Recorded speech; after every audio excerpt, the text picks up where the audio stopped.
Hey everyone, Andy here with Steer Smarts. Today we're going to give you a little crash course on our HDN stabilizer. So essentially unbox it, what do you get inside of it, and then show you how to put the bushings into the ends. And then we're gonna go ahead and show you as well how to, on vehicle, adjust so that your stabilizer is properly centered so that you're not going and crushing it when you're turning full passenger or overextending it when you're turning full driver. So let's go ahead and dive right in. I'm gonna bust this box open and I'm going to show you what's inside. All right, so open the box here. We've got our JL HDN stabilizer. Pull the box open. You're going to have a package with a couple of bushings and 2 sleeves, a rubber boot, and you're going to have the stabilizer. You also will have a zip tie, and this is for the boot. It goes on the stabilizer after. You are also going to get a Steer Smarts HDN sticker. I'd recommend waiting to put this on until you actually have it on the vehicle. Otherwise, it might be in the wrong orientation and then you're gonna be sad. So, how do we go about putting this together? Pretty easy. The bushings go in each end and then the sleeves go inside the bushings. Now, how do you go about getting the bushings into the ends here? You can go ahead and use like a dead blow hammer or any kind of hammer that you have that you can swing safely and effectively without hitting the body and smashing it. Or if you've got a vise, like a bench vise, it's really easy to get it in with that. Now, not everybody has a vise, so I'm gonna show you an alternative way to doing it. A little bit of glass cleaner, something to put a little bit of lubricity onto the bushing is going to be helpful. You can either spray it on the bushing or inside where the bushing is going to go. I'm just gonna spray it on the inside of where the bushing is going. And then you're gonna just tap it in. So pretty straightforward, pretty easy. You're gonna repeat this step on the other side.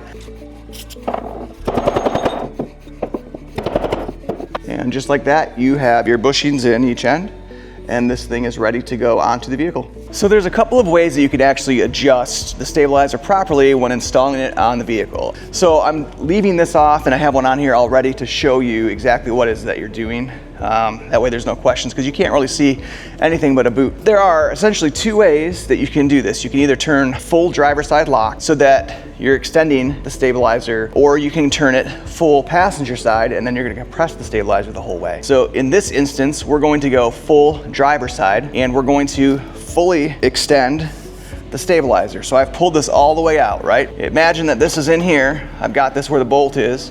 You're gonna want to back it off 1/4 or 1/2 of an inch essentially. That way you're not overextending it when you pull full lock, and you'll know that this has enough of a throw on the full driver side to sweep without causing an issue.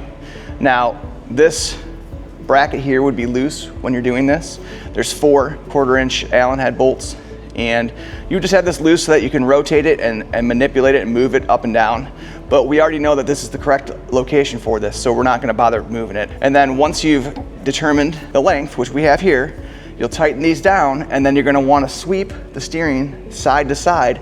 As you compress this, you wanna make sure that there's still a buffer on the full passenger side as well. You don't want it to do this, and by this I mean bottoming out. It's going to end up ruining your body because it's gonna smash this instead. In this instance, let's move it full passenger so you can see how much of the shaft it's actually showing. All right, so we've turned this full passenger now so you can see exactly what I'm talking about. Driver side, full extension, back it off 1/2 inch, lock this thing down, cycle your steering so that you can see and make sure that you're not gonna bottom this out. And to show you that you're not, here roughly about there is how much shaft you have left after that adjustment.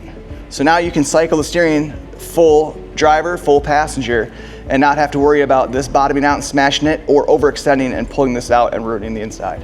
Hopefully you've enjoyed this little video and it helps you to successfully install our HDN stabilizer. We look forward to talking to you again next time. And as always, what's steering you?